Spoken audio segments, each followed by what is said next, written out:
आज आहे 3 जानेवारी 2026. राज्यात आणखीन 7 जानेवारीपर्यंत असंच ढगाळ वातावरण राहणार आहे, म्हणून हा अंदाज लक्षात यायचा. फक्त काय होणार आहे, पश्चिम महाराष्ट्राकडं जरा जास्त ढगाळ वातावरण राहणार आहे.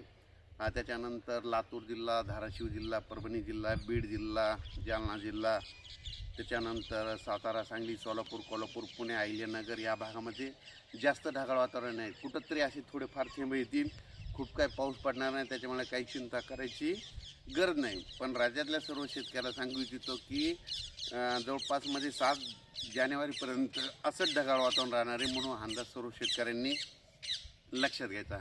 कारण की राज्यामध्ये खूप काय आता पावसाचं वातावरण आहे, त्याच्यामुळे काही चिंता करायची गरज नाही. त्याच्यानंतर 10 तारखेपासून 10 जानेवारी 2026पासून राज्यात परत पुन्हा थंडी सुरुवात होणार आहे. थंडी सुरुवात झाली की पुन्हा गहू तण हरभऱ्याचं पीक पुन्हा परत चांगलं येतं, म्हणून हा अंदाज सर्व शेतकऱ्यांनी लक्षात घ्यायचा. फक्त हे 4-5 दिवसच हे असं वातावरण राहणार आहे, म्हणून हा अंदाज महाराष्ट्रातल्या सर्व शेतकऱ्यांनी लक्षात घ्यायचा. पूर्व विदर्भ, पश्चिम विदर्भ म्हणजे 6-5-11 जिल्ह्यामध्ये वर्धा, नागपूर, भंडारा, गोंदिया, चंद्रपूर, यवतमाळ, बुलढाणा, अकोला, अमरावती, वाशिम, हिंगोली, नांदेड ह्या भागात देखील आजच्याला काय होईल, थोडं जास्त ढगाळ वातावरण राहणार आहे.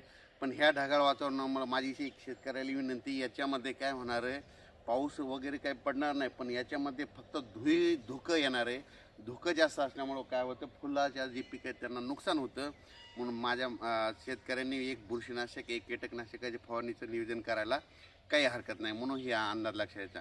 पण राज्यात मात्र आणखीन 7 जानेवारीपर्यंत असंच ढगाळ वातावरण राहणार आहे, म्हणून ही अंदाज लक्षात यायचा.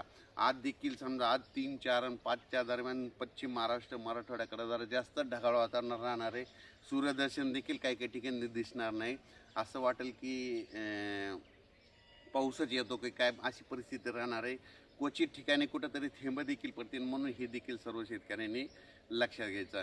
अचानक वातावरण बदल झाला तर एक मेसेज दिला जाईल. धन्यवाद.